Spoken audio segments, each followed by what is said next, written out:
This is the INFO MOTO Podcast. Well, here we are. Hello. Welcome, Grant, to INFO MOTO Podcast 2. The first one was such a big hit. Was it? They went berserk. Even though we were wearing Santa outfits and... Well, what I liked about that was we never actually referred to it in any way.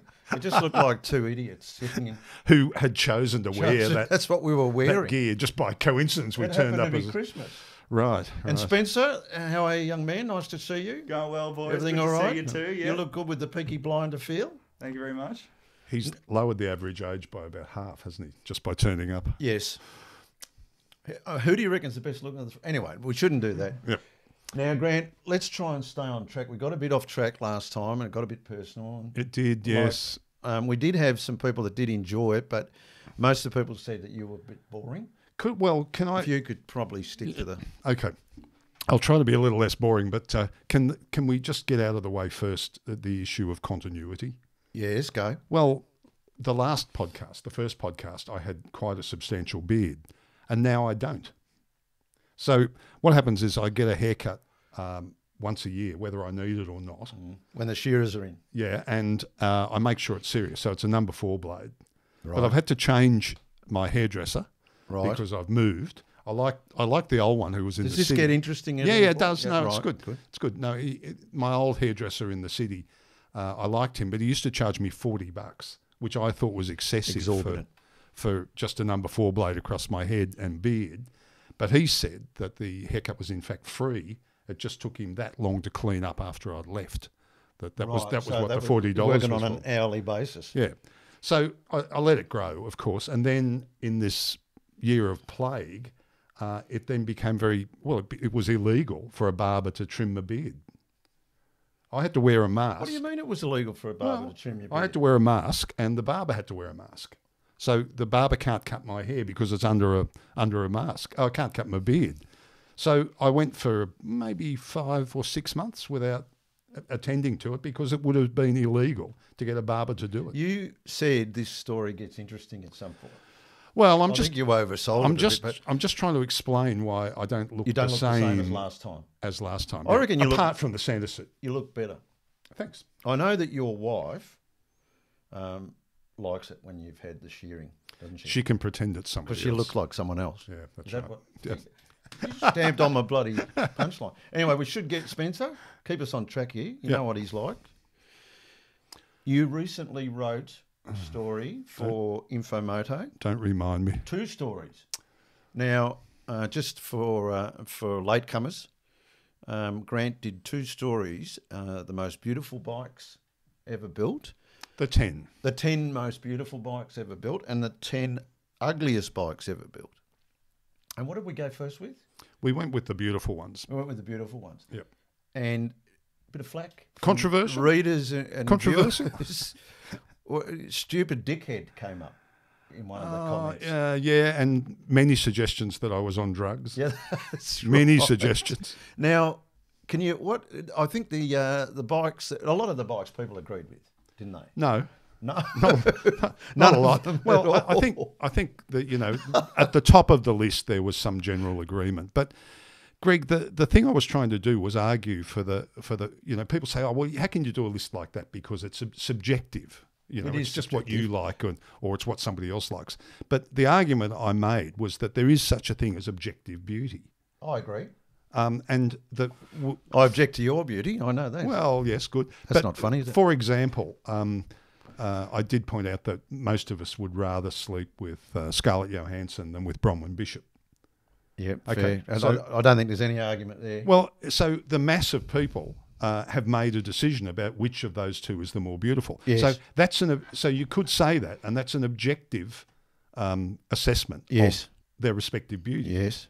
Okay, so I was saying the same thing about bikes, that when enough people say, yes, that's a beautiful bike, it's an objective view. Yes. It's not a subjective view. So there's a quantitative element to that qualitative commentary. There is. Right. And I went to a lot of trouble. I went to uni too, Grant. Yeah, I went to a lot of trouble justifying my choices. But what happened, is, of course, everyone's just gone, 10 most beautiful bikes of all time, open it and flicked through and looked at the pictures, didn't bother reading any of the text. No, that's what people do. They just look at the picture or they read the headline. Yeah, and when they see that their bike isn't in there, Shitty. in the 10 most beautiful bikes of the world, they say, this list is rubbish. Yep. Yeah. So we had a fair bit of that. Wasn't exactly my read on it, but I'm interested. Some people just reckon that you're blind. Made it all you up. You did have the Cub 90. Or the Cub 50 as the most beautiful bike. I think you got mixed up with No. most Sold. 100 million. I know, but that's got nothing to do with beauty. Well, it's another objective measure. If it was no good. I could read some comments. Read some of the comments. Now this will sort it out once and for all. Mr. Garner says, guys, get off the sauce for fuck's sake. Whenever is an Aprilia better looking than a Harley Davidson XR 750? More lunches, lads. That's one of the nicer ones. That's one of the ones we can read. Get off the sauce. Now that'd be Mr. Eddie Garner, wouldn't it? Oh, yes. Well, I respect his opinion. Well, we always respect our but Eddie is he's a stalwart motorcyclist and a very good man. The major light in the Roaring Sporties. Yes, race series. Bringing back the Harley 1200 race series. So it used to be 883, but they all had 1200 heads. Yeah, of course. Yeah. But at least 1200. Yeah. But but he likes Harley Davidson, so he does. Yeah. Well, look, you had the only thing. Look, I didn't argue really with your list. I wasn't sure about the SRV 250 because I think the Renaissance was a better looking bike. Should we maybe go through them for our listeners who didn't read the story? That's a good idea. In no particular order, we have. Well, they are in order. They're 1 to 10. No, he says that they're not in order, but I just looked at the picture. He read it. You looked at the pictures. Yeah. We really should have subbed this one. Yeah, I know. We've got to start reading this stuff. Yeah, that's right. All right, so we got the Ducati 750 Sport. I think that's one of the ones that didn't. I couldn't argue with that. No, couldn't argue with hardly that. anybody. Magnificent choice. Objected to that. The Manx. Manx Norton. Again, that Agreed. was very well received. Agreed. The Yamaha SRV 250. Renaissance. No, you didn't put Renaissance. You put SRV. In parentheses. Oh, you were talking about the Renaissance. I was, but if you'd Renaissance. actually read the story, a Greg, picture of the SRV, I think, from memory. Probably, and everyone's gone, that's not very pretty. Yeah, they said that's got a headline only a mother could love, and the Renaissance was a beautiful. That could that be? It's getting hot in here, isn't it? Yeah, the Renaissance is the 250 that Vincent would have made if they had to make a 250. It was a very pretty bike, the Renaissance. Yeah, I beautiful. agree. In fact, I think Chris Dobie from Yamaha owns one from memory. Yes. And there's not many people that got. They didn't sell that well because from memory, Spency, they were very expensive. They were. I got a feeling they were $7,990 back then. Yeah, it's towards learners, I imagine. Too much money for a learner, but really pretty and. In fact, they made use of the XV250 motor, didn't they? Well, they gave it an extra 6 horsepower, which made a huge difference to the ride. That was probably about 30%. Plus, they didn't do what they normally do in Japan, which is they didn't compromise with the ride height. So it was actually quite a comfortable bike for tall riders. It was, yeah, I as well liked as them. being beautiful. Yeah. But I just think they were too pricey in the 250 market. Where when you're riding a 250 that was the restriction then, wasn't it? Yes. No, who's got like $8,000 to drop on a bike because it looks nice? Well, that's right. Yeah. So I understand why that didn't work. Anyway, sorry, we bogged down a little bit with the Renaissance. Ducati 916. Oh well, arguably number one for me, but yeah. Yeah, and what's surprising about that is you can still pick them up for 10 or 12 grand. Well, if you can, buy them because I don't reckon you can. Well, 15 tops. Yeah, 15. Yeah. Well, but you won't get the 94 model for that money. Well, probably not. Yeah, but so, that's not a lot, given that we're saying it's one of them. Well, everybody says it's one of the most beautiful bikes ever made. Still looks like a modern motorcycle. Yeah. I think that's one of the bikes of what we will be talking about in a few years. We'll watch this podcast when we're sitting out on the porch. And go, why didn't we buy one? Yeah, Sunnyvale, home for old drunks. Yep. I think people are pretty well onto the 916 at this point. But like Grant says, the later ones are about, 15 a bit. Right. You do pretty well. But let's say 20 for the later bikes, which they were better bikes anyway, but not as desirable as the first one in 94. I reckon we're paying 30 and 40 grand for those. and upwards in very, our lifetime. very quickly. Yep. It's like the RG500 and things like that. I mean, you know, Yeah. no one thought that. You try and get a nice RG500 for under $50,000 now. Yep. So people say, oh, we missed the boat. Well, we're missing the boat even today. It's happening around us. Well, this list of 10 bikes should give you some clues about how you can substantiate your fortune for the future. Do you think this is an indicator of things that will... Go and buy each of those bikes, pop them in your garage, live on the proceeds. Yeah, well, okay. All right. Okay. I think our friend Guy Allen is doing that. He owns them all already, yeah. He's So eating bread and water. But I picked them all just from his garage. yes. All right, next, Spence, please. It's when the wheels start to fall off a little bit, I think. We've got the the BMW R90S from 1973 onwards. See, this was bottle 2, wasn't it? I may have been with drink when I did this whole story, actually. But Can you explain the R90S, please? well, it's a beautiful bike. It is a beautiful bike. Is it the 5th best beautiful bike on the planet? Hans Muth, who was working for BMW at the time, in the car department, Hans Muth, who designed it. Ah, Well, no, he didn't. hands, yes, knees and bumps are those. he did design it, but BMW had the 6 Series bikes there, but they didn't have this leader bike, this kind of inspirational bike. And he went to the motorcycle division and said, well, you know, you should have one. And they said, well, you design it. And he was supposed to be designing drink coasters for some shit BMW car, but instead he penned the R90S, and he turned what was a fairly conventional bike into something quite spectacular to look at. And of course, it was very successful too. It's and they're still a great bike to ride. And a mad collector Yep. now. Yep. The orange ones particularly. Yeah, well, the S models are twice the price of the standard Did bike, the engine, even though they're almost identical. So did the engine get any tweaks at all, or was it just Different. aesthetic? Or different carburetors, hardly any other changes. right, so more horsepower, a faster bike. Yes, but only marginally. Marginally, Just a tiny increase in So aesthetics, performance. really, that bike's. aesthetics. Well, the list is the most beautiful bikes. Look, Not I the think you could fastest. have that. I don't look. You've got the right to have whatever you like in there, and I can see why you would have it. But I think you're clouded by the fact that it's a collectible bike. Well, But look, this is the beauty of this. Anyway, move on, Spence, because I've No, got it's- nothing more to say about that. it's objective. It Honda is. CB 404. Oh yeah, no argument. No argument. Yep. No argument. Beautiful thing. Honda 50 Super Cub. All right. Now- Moving along. Yep. I think there was some good marijuana had made its way into Castle. No, I've got one of those. I'm trying to increase its value. Oh, right. This next one is the most controversial of them. For sure. Go ahead. The Aprilia Moto 6.5. Oh, jeez, Is I that had how it in you my pronounce uglies. it? Yep. I had it in my uglies. Well, it's got a very interesting design history, but one of the reasons it's there is that it was really expanding the envelope of bike design. Nothing else looked like it before, and as it turns out, nothing else has looked like it since. But What does that tell you? Well, the round exhaust is really clever.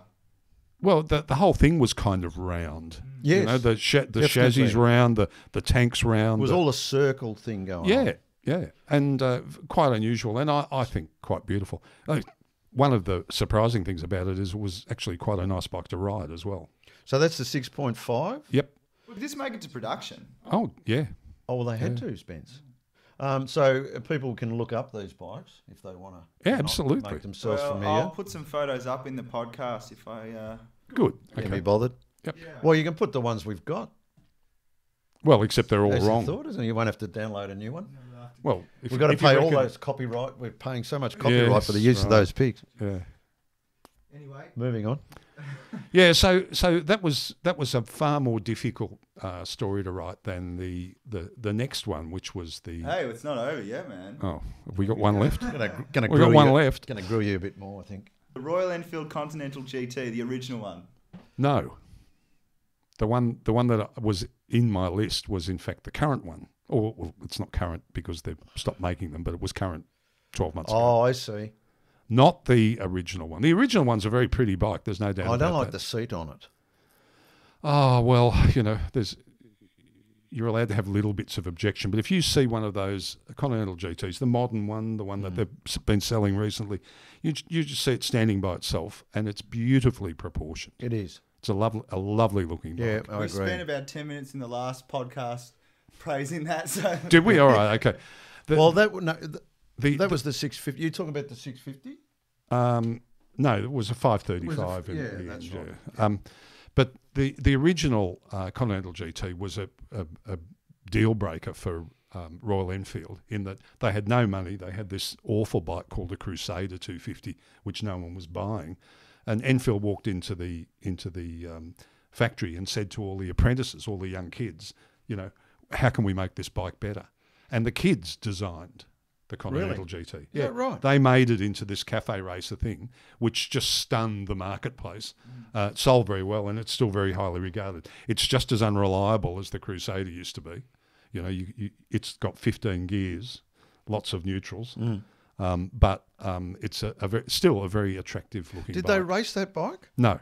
Geez, fancy giving it a name like Continental GT. Yeah. Which does also brings up pictures of the TT or. Well, yeah, I know, but the problem with it was that it looked like a race bike. So when you tried to ride it like a race bike, it would stop. Right. It would expire. Right. Because in fact it was a Crusader. Well, there you go. Did you know that, Spence? I didn't.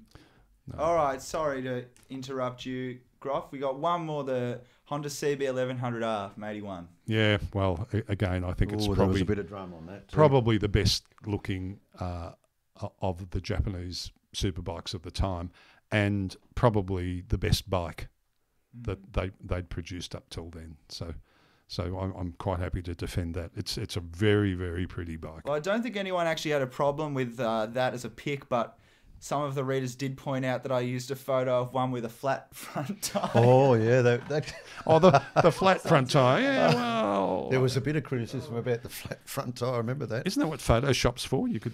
Oh yeah, You it's could not increase- that good. There's you no could increase pump up the- the tyre button.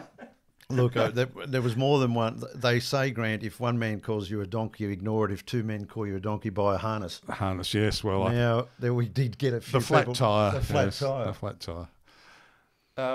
Okay, moving on to Spannerman's 10 ugliest motorcycles of all time. I thought I might start it off with one of the comments. Sean says, a doyen of mechanics, but a barbarian of aesthetics. Yep, he's on the money. He's whacked it there. Well, I don't know. As I said, the doing the ugly bikes was a lot easier, and there was far more agreement with Yes. those. Ugly is ugly. Yeah. It's objective. That was it, yeah. Yeah. But what was it? Just, I've lost my train. Don't worry. Go, Yeah, well- press on. Yeah, we don't need to go through those, but they're on the INFO MOTO website. So I'll chuck a link in there. yeah, okay. So if you're interested in seeing what the Was there any more comments like that, Spence? Or one of my favourites from Grant's Spannerman's background is, I think he called a bloke called you a shit stain. Didn't he? That shit stain. cockstone. Cockstain. It's even better. No, it's even worse. Oh, even it's worse. cockstain. I mean, I was a bit what of- is a cockstain? Other than that's not good, is it? Well, you should know. You should know. Yeah, but as I say, that was a much easier selection of bikes to make. But I haven't given up. I'm going to do another list. And that's Another going to list? Well, to celebrate the 350th podcast you've done, both here and in other forums. And I thought, well, why don't I pick the 10 best 350. 350s of all time? So Right. I'm doing that, and that's coming up. And Well, that'll- my argument with that, Grant, is how many 350s are out there now?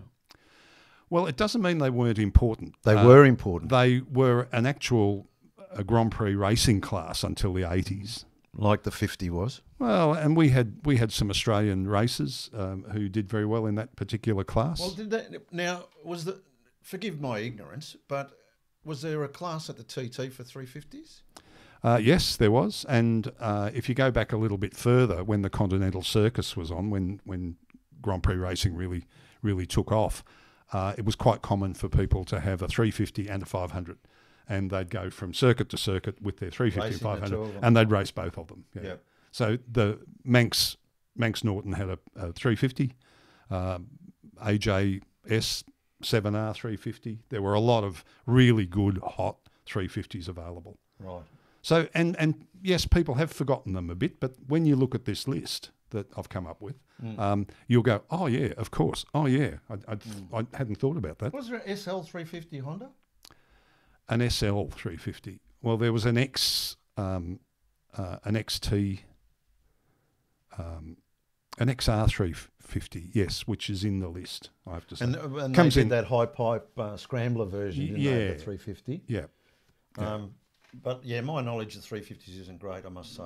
Well, you're going to be... I'm younger than you, that's probably... You're going to be a lot smarter after you've read this. Well, yeah. Okay. I'll tell you what I'm not going to do, though. Tell me what you're not going to do. Yeah, I'm not going to do a list of... Well, what happened was that when I was working for Motorcycle Trader, Guy Allen wrote a story about the 10 most underrated bikes in the marketplace. Underrated, yes. Yeah, which is a pretty easy story to write, I have to say. Yes. And the editor at the time, Chris Harris, said to me, "Can you do the 10 most overrated bikes?" Right. Which I did, and dangerous. The story was published, and you never want to be called brave as an editor. No. Well, I mean, I just did what I was told. But yes. Ducati immediately cancelled their advertising. We got please explain letters from BMW. Yeah. And all I was doing was telling my version of the truth. Yes. The fact is... I've always told you the truth's overrated. Yeah, well, yes. The Panigale, the first Panigale was an unrideable bike on normal roads. So I don't think there's any need to go any further with that. Don't you? No, I think we can move on to the next story. You don't want the list of the 10 most overrated bikes? Look, I'm very pleased to hear about it. Yeah, and you won't find this, folks, on the INFO Moto website. You won't find it anywhere, I don't think. Write to me and I'll send you a copy. I think all the most overrated bikes, none of them are built now. No, some of them were current models. None of them are built now. No, They're old ones. I did have a bit of fun with some of the classics as well. It is a bit of fun. And look, every manufacturer should own up to the fact that there has been, there's been nails over the periods, and that's life. But they don't have to be nails to be overrated. Things can just be overhyped. Yeah, that's right. Well, a lot of people would, one of the bikes most loved in history is the Norton Commando. I owned them. I love them too. But, by geez, you're on the side of the road a bit. Aww. So some would say overrated. Yeah, well, possibly. Yeah. And mine hasn't let me down. Phil Pilgrim's one that would say it. No, well, Phil, yes. He's given me a hard time about how much better Triumphs are than Nortons for a long time. And Gary McDonald, the great Gary McDonald from Triumph. Well, have you noticed something there? There's something they've got in common, that they're employees of Triumph. Yeah. They're not going to exactly say, well, probably. Yeah, they've still got the injection that Triumph gave them when they started working there. It's still active. But yeah, I know what you're saying. Although I've got a Norton Commando and mine hasn't let me down in the last 30 years. Well, I've known you for 20 of those years and I've never seen it. No, it hasn't actually Very good point, Spence. Hasn't actually been rolling for the last 30 years. It's in the garage. Very good point. Well, when did we go and collect that? Oh, don't remind me about that. 2001? Was it 2001? Something like that. It was a long time ago, yeah. Details are sketchy. Yes, well, it's nearly finished now. So well, it is. It's been in the same nick. In fact, we might launch it on INFO Moto. Do you think? Yep. Isn't it the death bike, that? Isn't there some theory that bike's killed a few people? Well, I bought it from John Ruth, who bought it from somebody who died on it, a friend of his, and then apparently it had passed through somebody else's hands and they died on it as well. And John Ruth has this theory that the reason I'm not riding it is that I'm scared of it. I think it's a reasonable bloody point. Well, I'm a little bit scared of the fact that I built the wheels and I busted about 30 spokes trying to... Yep, yeah, that's right. Yeah. So the ones that aren't broken, I don't know how strong they are. Oh, it's a black art too, chewing up a wheel, isn't it? Well, yes. But, riding along thinking at any minute I could die. It's going to let go, I can see why the bike hasn't seen the light of day for quite some time. Well, no, that's not the reason. But I think I will. What is the reason? I think I'll get somebody good like Phil Lightfoot to... Right, yeah, okay. To build the wheels. But look, you have got I can relax about them. You've got a few bikes. We won't go through every one of them because... True. I don't think you even know what, do you? Yeah, well, how many do you have any clue how many you've got? I've got a vague idea. Moving right along. Isn't it nice that the truth is overrated? No, isn't it nice that we've finally got Ian Falloon on board? Fantastic. Oh, well, if being serious, probably, if not certainly one of the most learned motorcycle historians, and I'm talking about hardware, in the world. And certainly in Ducati, I would say the number one boy.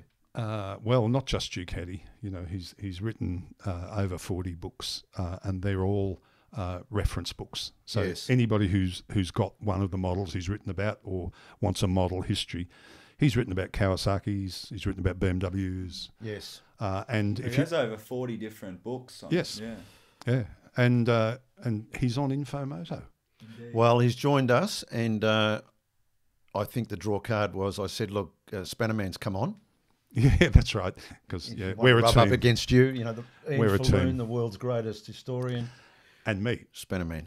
Well, since you raised that, Ian and I have been judges at Motorclassica as Yes, a team, I know. probably for the last 7 or 8 years. Yes. So every year we go along and pick the best of the best. And I defer to Ian's knowledge of the intimate details of the bikes that we look at. You just do an overview thing. Well, no. I bring a certain amount of wisdom and experience to the task, but Ian's capable of saying that fastener was never stainless steel. Yes. And he'll be right. It was brass. Yeah. And he's correct. Yeah. Yep. So Oh, we're absolutely rapt to have him. yeah, well, he's great. He's great. INFO MOTO team gets bigger again, and I mean, Well, thrilled to have Ian Falloon. One of the things about having him on the team is that we're going to have to be a bit careful about how we use him, because he spends a fair bit of time away. Because one of the things he does, and you're just going to think, I didn't even know this job existed. He gets flown around the world to authenticate classic bikes. Yes. So somebody in Argentina will get a green frame Ducati and will fly Ian over there to examine it and to make sure that it is in fact a green frame they're saying Ducati it is, yeah. and not a copy Yes. or an imitation. That's pretty huge, isn't it? Yeah, and Ian will sign the documentation on it to say that it's Yep. it's authentic and legitimate, and that becomes part of the package. Yep. It becomes proof Yes. that His it's in signature's fact a enough. green frame if it's got Ian Falloon's signature on it. So he's an extraordinary extraordinary resource to have. All right, let's not pump him up too much. Well, he's a little dull sometimes unless he's drinking. So next time we have him on a podcast, we have to make I sure didn't say, Ian, I didn't say that. there's a glass of wine Okay? there. So I didn't say you're dull. I don't think you're dull. Now, what I wanted to bring up, Grant, Yes. late, they're still making motorbikes, you're probably unaware, but I have been riding a motorcycle in the last couple of weeks that I think, in all seriousness, has lifted the bar in regard to naked sports bike, KTM. KTM Super Duke R. Yep. I have to say, well, I when I first looked at it, I thought it'll be nice when it's finished. Yep. But having ridden it, honestly, I was just blown. I had it on the Great Ocean Road, and we've got a video upcoming. I've seen the highlights. It looks really good. It might be already out there if you're listening to this podcast in the future. But yes, the Super Duke R, had it on the Great Ocean Road. Just a phenomenal beast, absolute phenomenal beast. And I've never ridden anything that steers like it. Yeah, it's just, you know, you get on every now and then in your career, you get on a bike and you go, well, this is something else. I had that feeling with this bike. Yeah, but they've been making good bikes consistently now for the last 5 or 6 years, haven't they? Mm. I mean, they're pretty dominant in some of the classes where there isn't, I guess, a lot of competition. But the bikes have been terrific. Terrific bikes, Yeah. all motor. Yeah. Great motors, and also they had a great year in MotoGP last year. I mean, they're the up and comer in MotoGP. Well, that's just the beginning, I think. Yeah, I think, you know, they could be the brand of the next few years. But anyway, look, I just wanted to say that because it was just a thrill to ride a bike and come off after riding hundreds and hundreds and hundreds of them and just go, wow. Have you had a go on the 1290 trail bike? The Adventure? No, not the 1290. The 990 was the last adventure I rode, I think. That's a pretty amazing bike as well. Yeah. And Big front wheel, proper sort of enduro dirt bike almost. yeah, you've got to be 7 foot to be able to ride it Yeah. properly. But from the point of view of engineering, it's a really, really impressive bike. Yep. I think there's a New Super Adventure, January 26, I Super want to say. Adventure with the 1290 motor. It would be. Yeah. 26, I think. Yep. Well, they deserve to sell. The only thing I will say about the Super Duke R, it's not cheap. It's in excess of $28,000 for a naked. That's about pretty comparable. I guess so. And it has that 6-axis yaw control, and it is a very technically advanced motorcycle. So the thing that gets me is I've always thought that if you build a fantastic bike, people will come to it. The price will not stop them. And I think that's what's going to happen here, that this will become known as... well, they probably had no intent of it being a mass-produced bike. It's not going to flood the marketplace at that price. But there are plenty of people out there who won't give it a second thought. They want the best, and they're happy to pay for it. Yeah. So, but if they were trying to get into mainstream motorcycling, though, they need a bike that's cheaper. Yeah. Well, it's just lovely, I guess, to have something out there that's you can still get that thrill, Grant. Yep. And if you want a KTM thrill and you haven't got the 30 grand, you can always buy the bike they're making in India, the little 370. Well, there's an 890 Duke R now. Yes. It's called the Scalpel, which I think is fantastic. Scalpel. And I bet... That'll come in cheaper, of course. It's the one, yeah. That might be for us, the garden variety. Well, it's not very garden variety. It's pretty insane itself.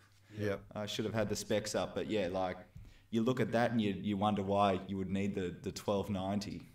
Yeah. Well, that's happening across the board at the moment, though, isn't it? Yes. Yes. The Aprilia 660s. Yes. Yes. We've just done some stories on that stuff. Actually, Spencer's knocked together some stuff on those new bikes. Yep. Indeed. But there's going to be plenty of people who ride one of those and think, well, that's as much as I ever want.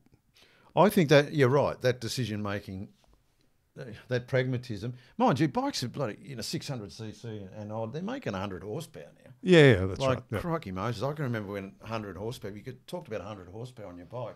You were a god. In hushed tones. No GPZ 900 had 100 real horsepower. No. Let me just say while I've got it, the 890 Duke R is 17,000 plus on roads. See, that's much more accessible. And it's actually called the Super Scalpel. The R.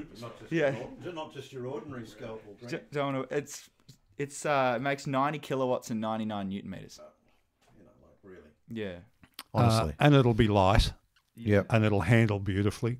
And it'll look the duck's guts. Yep. And it's got all the same 6-axis rider assistance suite. Well, that's you're talking about. It's 50. What is it? 30% cheaper.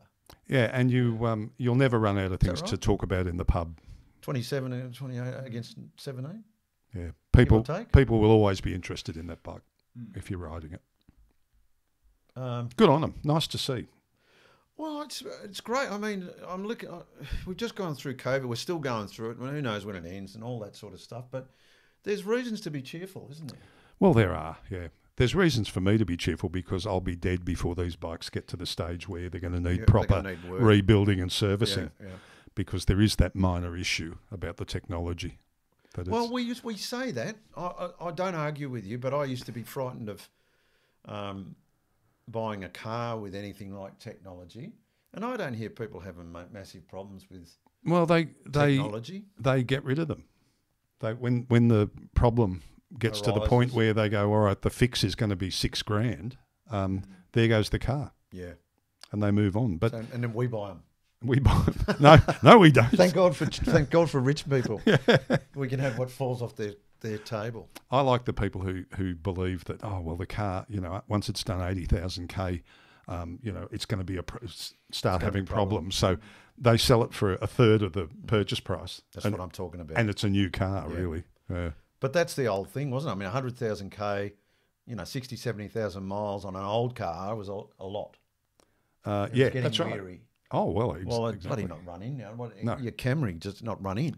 No, 300 to 400,000 k's. You drive Camrys, don't you? They're a bit boring. Thanks for bringing that up. Yeah, thanks for bringing that up. No, my kids drive Camrys. You buy them? I buy them because I don't have to do anything to them. They always start and go, and the kids will turn up occasionally and say, "Oh, there's a grinding noise from the front," and it'll just be a new set of brake pads. So the kids still bring their bikes, their cars. Yes. Your kids are grown-up human beings now, aren't they? Some of them are very old, yes. And they still turn up on the doorstep with a grinding noise in the front end? They appreciate quality. Do they? Okay. Yeah. Righto. Although I should say Amanda, my eldest daughter, did turn up once and said there was a grinding noise from the front and the car got slower and slower and then it stopped. And I went to have a look at it and all the brake pad material had worn off. The metal on the backing plate of the brake had started rubbing on the disc and it had got so hot it seized onto the disc. So it wasn't a case of just replacing the pads. I had to remove. You don't reckon there would have been a couple of giveaways? Oh, there should have been, a clue maybe that the car's not going, it's not going fast anymore. Yes, this car's not going fast anymore. Anyway, yeah. We move on. Yeah, we do. Now, Spence, I'm throwing you under the bus here a bit because I don't know enough about it, but I did read your piece recently at infomoto.com.au in regard to the museum fire. Oh, yeah. Now, can you bring us up to speed with the loss of some fantastic motorcycles there? Well, there was a museum in Austria, which was known because it was the highest altitude motor museum in all of Europe, which is not really that... Not that big, is it? A good selling point. It's a claim to fame, isn't it? But you can ski to the place. Yeah, but it was a spectacularly beautiful building. Yes. And within it, over 230 really beautiful motorcycles. Some of the best in the world, and cars, and cars as well. I didn't know that. Cars. Yeah, not many DB5. cars, but a few. Oh, DB5. Yeah. Oh, ouch. Yeah. That hurts. Yep. That hurts me. So the cause of the fire is unknown, or as far as today, and it just burnt to a crisp overnight. It was a phenomenal blaze, wasn't it? It was the entire building. Well, it was all made of timber. Building. Yeah. Mate, now call me old-fashioned. I'm just thinking if you're going to have a museum, don't make it out of wood. Is that stupid or what?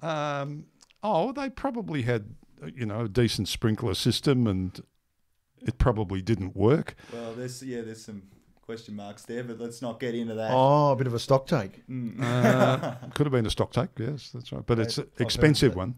But what a shame. When you look can't afford to lose these things. When you look at the pictures of the fire is evenly distributed over the whole building. There isn't. It's not the fire brigade. Like if you put accelerant all the way. Well, I'll put some photos in so the listeners can see. But given that, there was the big fire at the National Museum in England a few years ago. Which was tragic. Yeah. Lost a hell of a lot of bikes. This is I don't think it's on that scale, but it's 250 odd bikes. I mean, goodness me, and most of them collectors. Yeah, absolutely. We can't afford to be losing these things. No, it'll be a big loss for the classic and vintage bike scene for sure. The fire at the British National Museum was very disturbing as well, because most of the bikes there have got some kind of history. Slippery Sam and things like that. Slippery Sam, Yep. the Triumph that won so convincingly and for so long at the Isle of Man. Is that Peter Williams on that? I don't know that Peter Williams ever... Might have been Norton, Peter Williams. Yeah, anyway, well, cut that out. Peter Williams did ride We're Norton's. not cutting that out. I'm going to spend enough time editing this bloody A thing. couple of mistakes. Yeah, look, terrible. Although I did see one wag said, I'm just rushing out to my shed to see how much my bikes are worth. Because I've now got the only one. Only one, yeah. It's terrible. It's just a great shame. But I'll go back. I don't know why they're making those joints out of wood. You've been to the Harley Museum, haven't you? I have. Yes, I have. Amazing place. Yeah, Amazing extraordinary, place. yeah. I loved it. One of the things that I like about that place is that there are, if you ask them, they'll say, no, there are 3 Harleys we haven't got. And if 1903 or 1902 or something? No, they won't tell you. Ah, right, okay. Because I asked them and they said, well, no, if we tell you the price of them, the ones that have survived, we'll get to the point where even we won't be able to afford them. The company, actually, there's units they haven't got? Yes, there's 3. Ah, gee. And they'd like them, but they need to approach it cautiously and not alert the owners of the actual real value of... Oh, well, I reckon people would know. If someone digs that out of their shed and goes, this is a 19... I think 03 was the first one, wasn't it? Might be 02. Well, I think they've got the first one. Yeah, that greeny, aquary. They've got Olive amazing green thing. bikes. Did you see the one that was in the shipping container? I did. The tsunami I did. pushed the shipping container off the boat, and it floated all the way to some godforsaken island somewhere. And they pulled it out, and it was covered in barnacles and rust. And they've got the bike there, not cleaned up. I think Nothing. it was Japan it ended up, from memory. We should know a little bit more about this before we start talking But about I it, have shouldn't seen we? the bike. Yeah. I have seen the bike and all the barnacles on it, and that was quite. I like it. I like that story. But Yeah, it travelled a long distance Yeah. in the ocean. Yep. some people say they are pretty good as an anchor. Anyway, Do they? Yes. do. So I've heard that said, but I don't like to bring it up. Was it you telling me that yarn about a shipping container sinking off the coast of Italy or something? I think it was Scotland. full of GSs, Yep. and all of a sudden There was GS. I think it was Scotland. I could be wrong, but a container floated up full of GSs. What about the legendary? Oh, we shouldn't go down this path, should we? You know how they made 40,000 CLs? Oh, they're still And out no one there. can find it. They made sure they put holes in those containers. But I think it were GSs or they were 850, whatever they were, but they were definitely BMWs. And something that somebody wanted. And they floated up, and of course, Jock McSporran, they don't miss, if something comes cheap. So they're all on the beach pulling out these bloody As you would. these BMWs, and the coppers apparently were there going, stop, and they just, no, we're not stopping. the baker's got a new GS, the bloody the cop's got The local coppers completely overwhelmed. And then everyone's riding around, and the milkman's on a brand new GS. And the local dealer's saying, I don't remember you buying this. Some of them have got a little bit of water damage. Yeah. But look, I think that's a great story. I love that sort of thing. And if BMW's smart, they'd make some mileage out of it. Go and talk to the people. They are smart, and they will if it's necessary. It's a really good yarn. I think that's a win for the people. Yeah. But I love that sort of stuff. Speaking of shipwrecks, you've been doing a bit of tenting and camping in the last... I have been. Well, I don't know how shipwrecks becomes the segue. The shipwreck coast is I the was bottom on of the Victoria. Shipwreck Coast, yes. Bottom of Victoria. Thank you, yes. No, I've packed up the XR and, with a tent and a burner to make me a cup of tea of an evening, Grant. A headlight to read my New Yorker. Wanker. I jumped on the bike and headed off, and I've had a lovely time. I've had a great time. I've been all over Victoria. The bike's okay for it? Oh, it's great. It's the second best motorcycle in the last 10 years. Yeah, okay. What's the best? KTM Super Duke R is the best really? motorcycle in the last 10 years. No, look, it's fantastic. Yeah, I pack it all up, and I've got a good tent. Tell me about your tent, because it seems a little... I mean, some excessive. would say it's extravagant, Yes. but it's a tent that you can... It's a lone rider, and you can put your motorcycle in there with you. So I do that. And in all honesty, you don't travel far these days, but I'm setting off around Australia at... hopefully Mr. COVID will allow it this year. Aren't I doing a bit of that with you? Well, things have changed. What, has the invitation been withdrawn? Well, I met a girl, and you met a girl. I don't want to. Okay, all right. I don't want to hurt your feelings, but anyway, look, we'll deal with that later. The point is, yes, I have a nice tent. I have all the gear, and she'll be mine by the time we get to Werribee. That's what he's worried about. Dig me out, will you? Yeah. Well, so the tent looks good, but I guess people have been doing that for a while, like buying tents with annexes and parking the bike in the annex. But I'm guessing this is specifically for a motorcycle. Yes. This tent. It has the vestibule. The vestibule, yes. Up the front. That's what the front vestibule. Now, look, in all honesty, it's good. Not only is it good to get out of the weather, but if you are on a long trip, theft is often opportunistic. Yep. And if you can't see a bike, it's hard to pinch it. Yeah. It's my view. That makes sense. It's, if it's not there... So you can zip the bike up so that it's not visible. Oh, it's right in there with you. Yeah, okay. And look, if you have to work on it, you have to load it. Yeah. Get out of the weather. And if it's really cold, you can just let the engine run to heat up the inside of the tent. That's not a good idea. Well, you could definitely charge your things off it and stuff in a pinch. Yes. That's kind of cool. Yeah. And you get stoned off your nut doing that too. Really? Yeah. So, no. You're making it sound very attractive. I'm looking forward to it. But it wasn't cheap. It wasn't a cheap tent. And what I have found, Grant once said to me, go down to Kmart and get a tent. We're going down to the Grand Prix. Do you remember this? Yes. Well, he said, don't spend any money. You get a nice cheap one. So I thought, well, they say he knows what he's talking about. So I went to Kmart and I bought a tent, and down we go to Phillip Island. I noticed Grant's tent's pretty nice. And mine was, when I lay down in it, my toes you could see from the outside and my nose at the other end, and it had Humphrey Bear on it. And I think it cost me $19. Yeah, but I didn't say go to the children's department that's about of Kmart and buy a tent. Well, I got a bit of criticism down there at the Phillip Island, and I learned you get what you pay for in tents. I disagree. I mean, when we were, I thought you might. When we were younger, a tent was canvas. It didn't have a floor. It had solid wooden poles, and you really couldn't take it on a bike because the poles were so long. Yes. And then there were hiking tents from Europe, but Yes. they were $800, $900 each. Yes. And they had the flexible poles. And then, of course, the Chinese bought one and made one for $40 or $50, and they're the ones that you can buy now. That are really high tech, good material tents, and they're $50. Yeah. But we do like the Lone Rider tent and recommend it highly. Yeah. Well, I've watched the videos. Yes. This is not a paid advertisement, by the way. It's really sounded like one. Well, but don't forget, folks, the $50 tent from. Well, my advice, honestly, having prepared for this trip, I mean, it's not Everest without oxygen. I'm riding around Australia. I'm not trying to paint it up big, but what I will say is, you get what you pay for, and I took some advice from a person who I value highly, who said to me, you won't be worried about the $350 you spend extra on something when you're out there and it's freezing cold. No, that's right. And I honestly think that's true, if you can afford it, of course.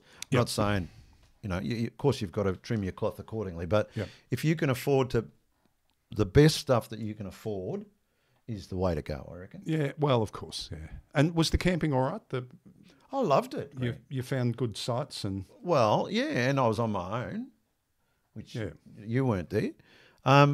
I went once with a very close friend of mine, and we had a great time. And then I went by myself, just took a book and up Lakes Entrance Way. Yeah, well, I saw your shit tour of Lakes Entrance. I did a shit tour of Lakes Entrance. You found all the really uninteresting things to point out. I did. They found me, actually.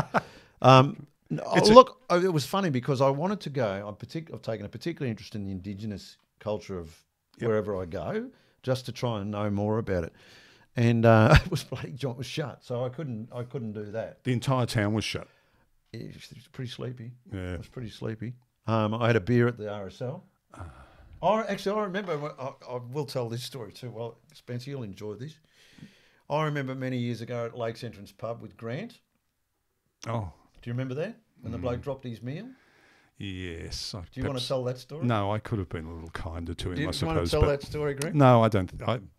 Go on. Details are sketchy, Greg. Details are not sketchy. I'll cut it short, but a bloke, what was he riding, new Harley or something? No, it was a big Japanese bike. Big Japanese bike. Anyway, he's lining up for his meal at the... No, he when he arrived, the bike... just get one I knew detail. I knew that would happen. If you want it to be an interesting story, let me tell it. Yeah. So we're sitting there looking out the window of the pub, and the guy's turned up on his bike, tried to back it in, and it's fallen over. It's collapsed, and he's picked it up and it's fallen over on the other side.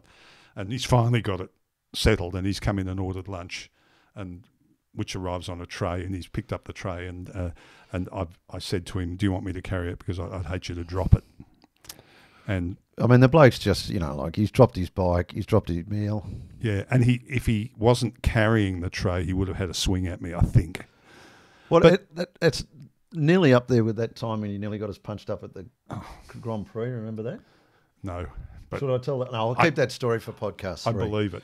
But you will remember Lakes Entrance this is probably only about 2 or 3 years ago, the Fisherman's Co-op was down on the water. Yes, was. And you could just ride up to the Fisherman's Co-op, go in and get a fish platter, which had prawns and oysters lobster and bugs and Christ knows what. Yep. Yeah, massive tray. I do remember because you and I did that. I remember doing that. And because it was the Fisherman's Co-op, there's no middleman. It gets off the boat, they prepare it, and then you buy it. Fresh as a daisy. It was cheap as. So you buy a bottle of stout, Yes. And you go and get the mixed platter, and you could sit in the park and have the best feed. Yes. But unfortunately, they've moved the Fisherman's Co-op retail outlet up into the main street now, and it's not as good. It's a shame because that's one of the nice things to do, isn't it, when you go on a trip to take, get involved in the local fair, Yep. or, whatever's going in the town. And I remember being on a road trip with you. I'm trying to remember where it was. Mackay rings a bell. Oh, yes, Mackay. yeah. We were heading up to there. Cairns, that's right. Something like that. And for some reason I got in a bad mood. I don't know. It doesn't happen often, but it was warm and I'd been on the road a while. And Grant is a good guy, but he can wear on you. Well, I'd forgotten my wallet, so Greg had his hand in his pocket. Forgot some bloody thing. Oh, no, Kerry Packer's pocket. Well, it's safe to say that now. We can say that now, the good old days. Anyway, Grant said, look, Greg, I'm a little bit worried about your mental health, yes. Yeah. Let's go and get a kilo of prawns. We'll go and sit on the local jetty and just, reminisce and ruminate. And I didn't want to do it because I said, for fuck's sake, we're late. Let's go and get this done properly, blah, blah, blah.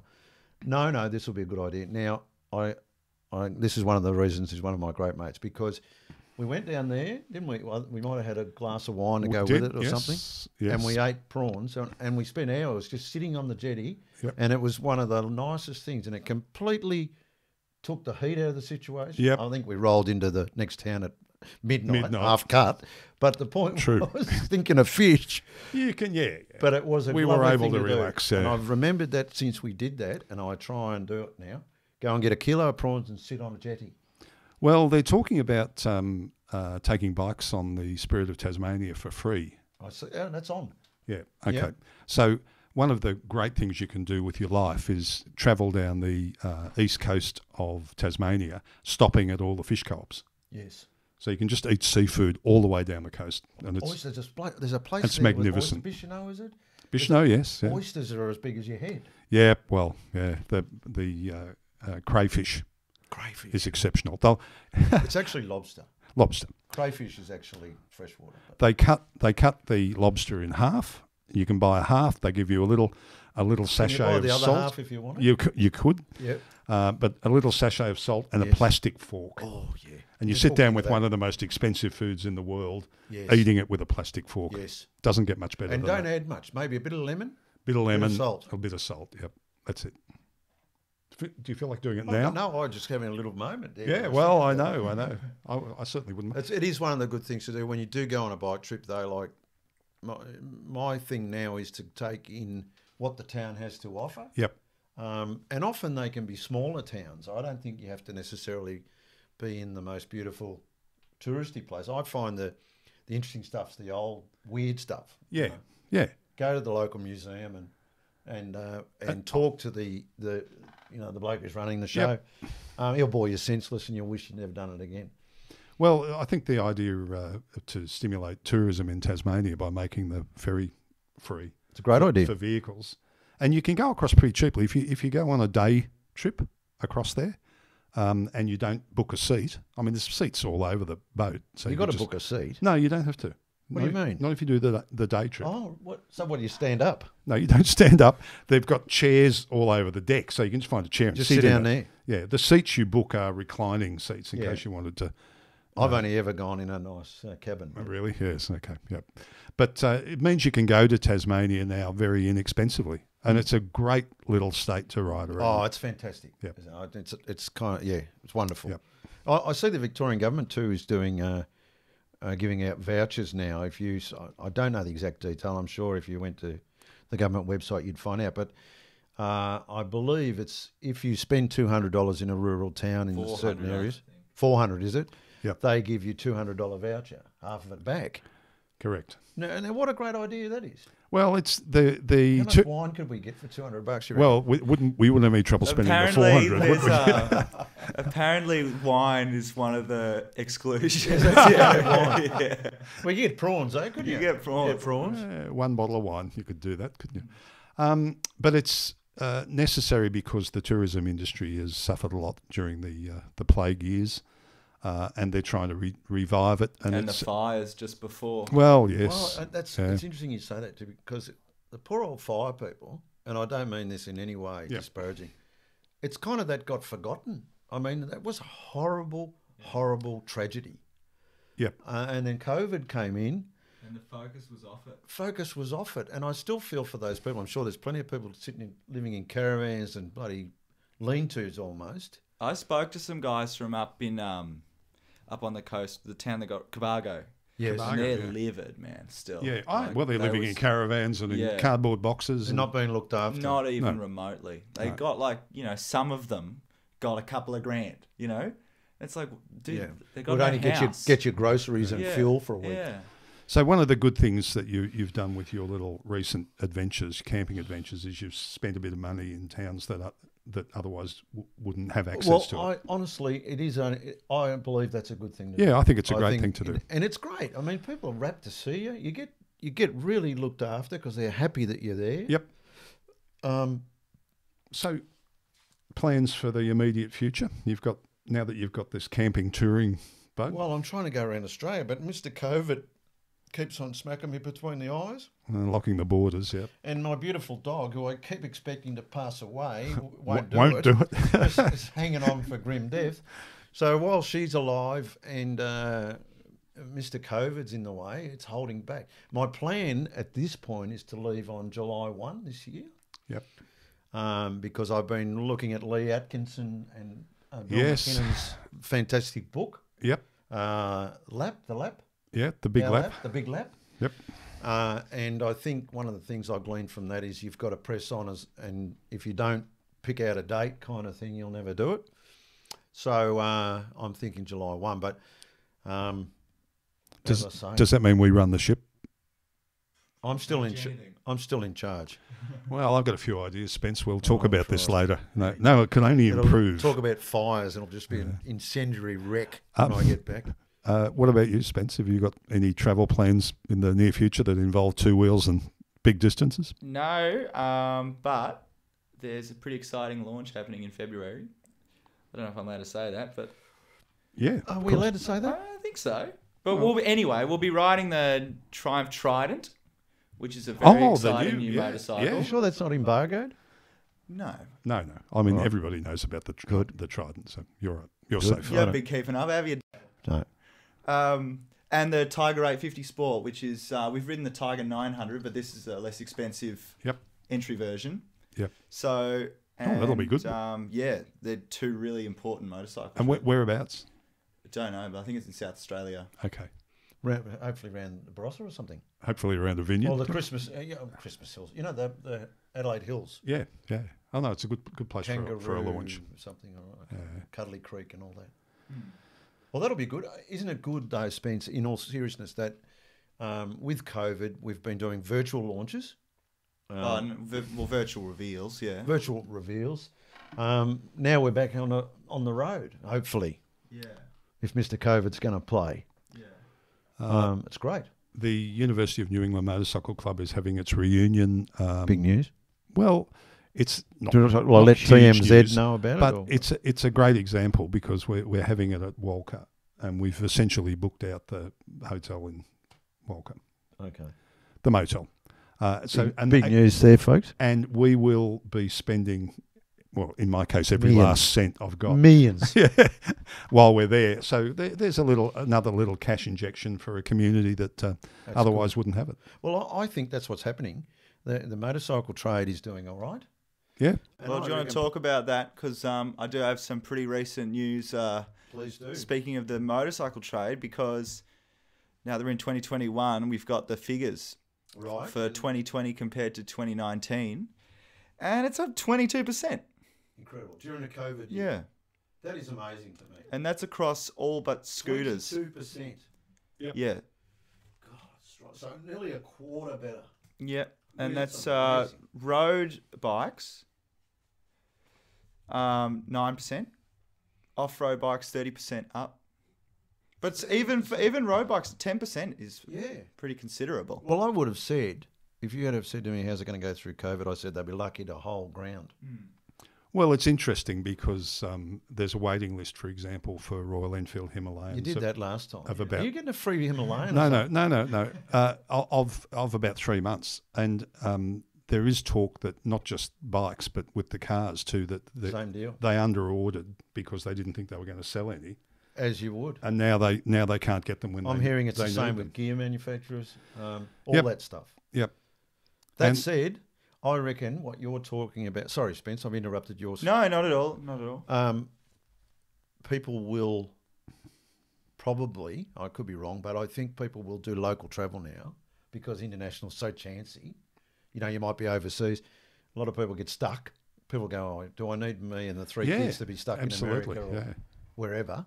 Let's travel locally. And I know I'm thinking that way. And that's why I reckon they're now calling the road out to Broome the COVID highway. Yeah.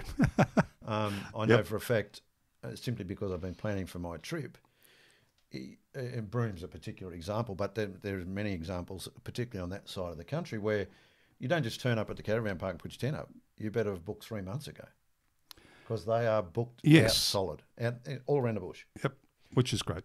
Well, that means that people are saying, I'm not going overseas. They reckon they're selling caravans hand over fist. Our good motoring rider mate Bill McKinnon told me yesterday that that the price of used cars has increased by 30% over the last 12 months. 30% increase in. Jeez. So you look, And who would have picked that? Our other good mate Mick Hearn from Mick Hearn Motorcycles says he's selling just about everything he can get his hands on. Well, yeah, all his second-hand bikes are selling well. Yep. I'm thrilled by it, but I'm also amazed. Yeah. But I think that's what'll happen. I think those little tinnies are selling, apparently, little tinny boats. Yeah. You know, but not your big boat, but, you know, all these years, people have come to the conclusion that you're not going to be here forever. I've always wanted a little 14-foot boat with a 15-horse motor, and I'm going to go and buy it, you know. Yep. Not big expenditure, but... because I'm not going to Italy this year. Yeah, and I'm not going to live forever. Yep. So... be interesting to see what happens. It's a year, 2020 is going to be a year where you can't predict much. You've just got to roll with it. Yeah. You know, I hope that your travel plans come to fruition. So do I. But you know very well that something Well, I might could come happen. up and stay with you. You could, yeah. At Castlemaine there in Jonestown. In quarantine, you know, you'd be in the room down In the my end. own room. Yes. Well, that won't bother me. Unable to leave. That's just push a pizza under the door every now and then. Yep. No, But anything good could sign. happen. That, you know, you could get.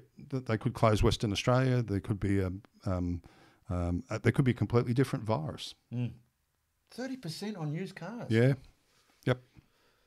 I know that the classic, and I take an interest in the classic car market, and it's just gone. I can't follow it now. Things have gone berserk, price wise. Yeah. What sold recently that you said you're giving up? Well, there's a bunch of things, but one of the main ones that I remember is they want $1 million for a Maloo ute. Oh, that's right. That's a GDSR. Well, it can be GDSZ. I don't give a shit. Yeah, It's a Maloo ute.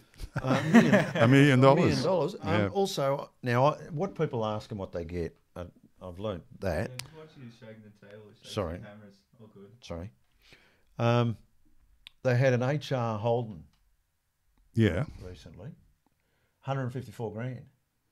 Now, I think it was a Premier, and I think they did an X2 version, didn't they? Which had the 2 carburetors. Had the That's two- the only. 2 Stromies on it. So it made about 130 horsepower. Yeah. But 150 grand I went for it. Now that's what they're asking.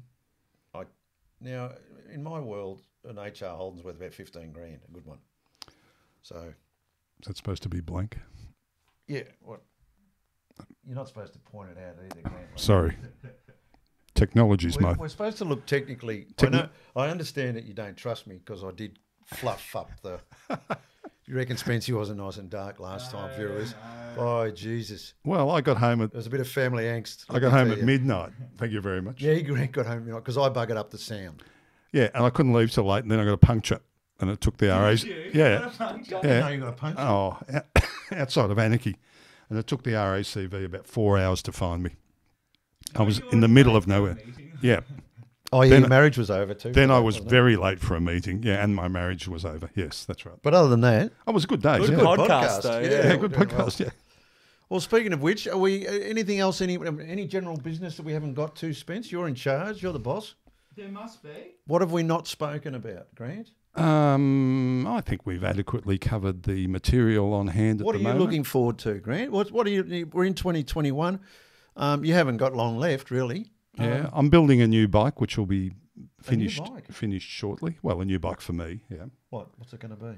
A VTR 1000 Honda. Right. So what's going on there? Didn't a Motorcycle Trader had one, that giveaway bike, didn't they, at one stage? Well, details are sketchy. Details are sketchy. Go on. Yeah. Yeah, go ahead. But this is a yellow one. So, Yellow one, yeah. so the next time you see me, I'll be on What's something the that plan there? looks very flash. Well, I'm essentially just going to put the yellow bodywork on this other VTR Right. 1000 because the fairing isn't broken on the yellow one and the tyres are new. And so, Where did you get that bike? from a colleague who bought it, rode it once and it blew up, and the cost of repairing the engine is substantial and possibly worth more than the value of the bike. So, Right. Okay. so I was able to pick it up fairly inexpensively, but I've cheaply. got 5 active projects in the workshop at the moment, and I'm making good progress with them.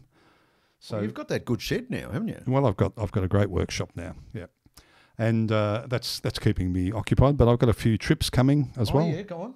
Tell us. Well, chumps, but we don't like to advertise that. No. That's just a trip away from colleagues, folks. Yeah, Nothing particularly, but it's fun. yeah, and it's finding the rules for chumps are that it has to be held in a town that's got a big pub and no police station, That's right. and that should give you some idea of what kind of adventure Shenanigans. goes on. Well, actually, when I used to go to chumps, and you'll appreciate this, Spence, I used to go to bed about 4 a.m, you know, Yep. fairly well enhanced with whatever it was about. Yep, Now I'm in bed about 11, 10:30-ish. tucked up with Teddy, Yeah. the hot cocoa, Things change, saying, don't they? "Can you keep the noise down Yeah, out there?" There's a couple of youngies left out there. Yeah. The year before last got pretty rowdy though. Oh, yeah. Right. We had a few drinks there, didn't we? Was that the year that? Ruthie. I remember someone who looked very much like Cam Donald did a pretty large burnout out the front, and that's how it started. Yeah, and he was leaving town. The guy who looked a lot Yeah, like Cam Donald. Yeah, he was leaving town with his mates, and of course, what was left was us and the policeman, who strode the length of the burnout and then Which is about a kilometre. came in to make some inquiries in the hotel. Yeah, there's that upcoming. What else? Yeah, well, and the reunion meeting. 40 the reunion, yeah. I think yeah. this is 42 years. That's not bad, is it? That's incredible. That isn't it? you've still got mates from 42 years ago, and you Yes. still enjoy each other's company. That's and, motorbikes for you, isn't it? well, that's motorbikes. That's exactly right. Yep. The reunion of what? The University of New England Motorcycle Club, Silly old pricks. which over the years has produced 4 editors of Two Wheels magazine. Wow. So many of them went on to greater things in motorcycling and writing and careers. There were a lot of duds as well, of course. There's quite a few who spent time in the big house. Well, no, look, move on. Details. Yeah, well. Yeah, well, I haven't got much else. I'm getting ready for that trip. Yeah, that's pretty much me, making sure I get ready for that. And that's Yep. exciting. I'm looking forward to that. Well, I'm looking forward to it too. I'm going to do a movie from that, and I'm going to put them on. There'll be regular updates from that trip on the website. I don't think we'll have space for them, Spencer. No, you will have. There's plenty of megabytes. You might be free. taking a new design direction. Yeah, that's right. Yeah, something a little They more. say never have a holiday, don't they? Something a little more modern and edgy. You know. All right. Well, I think that's us, don't you? I've had enough. That's it, man. I'm pretty bored. See you, folks. All right, We'll good see- luck. we'll We'll see see you you for again the next one. soon. Any other business we better say? I think that's about the size of it, Spencer. Anything else we need This to know? is the longest Longest goodbye. sign off. Cut it. Just cut it. See you, folks. Bye. Good luck.